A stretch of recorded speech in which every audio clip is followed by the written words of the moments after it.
विश्वात्मक जंगली महाराज आश्रम ट्रस्ट कोकमठाण संचलित आत्मा मालिक शैक्षणिक व क्रीडा संकुल शाखा मोयलीआगई तालुका शहापूर जिल्हा ठाणे येथे आत्मा मालिक माऊलींच्या कृपा आशीर्वादाने आत्मा मालिक शैक्षणिक व क्रीडा संकुलात शेकडो विद्यार्थी, शिक्षक, शिक्षकेतर कर्मचारी यांच्या उपस्थितीमध्ये आत्मा मालिक इंग्लिश मीडियम स्कूलचा इयत्ता 10वीचा शुभेच्छा समारंभ मोठ्या उत्साहात संपन्न झाला आहे।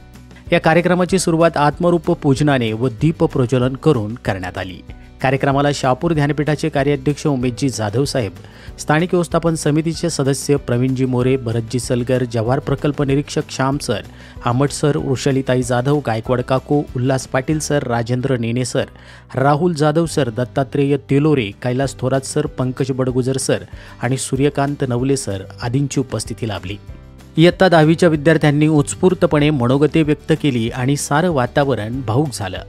वैशाली भोये या विद्यार्थिनीनं काय बोलू कसे बोलू कळत नाही, पण बोलण्याची वेळ आली आहे। बोलू नये, पण खरंच घरट्यातून आता जाण्याची वेळ आली आहे। पुढे ती म्हणते, गणिताचे प्रश्न वहीवर सोडवण्यासाठी कधीच नव्हते, आपल्या जिंदगीची कोडी सोडवण्यासाठी ते उपयोगी पडते।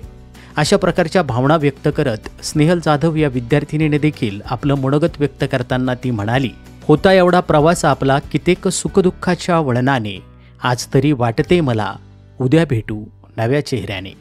अशा काव्यरचनांनी विद्यार्थ्यांमध्ये नवा जोश निर्माण केला।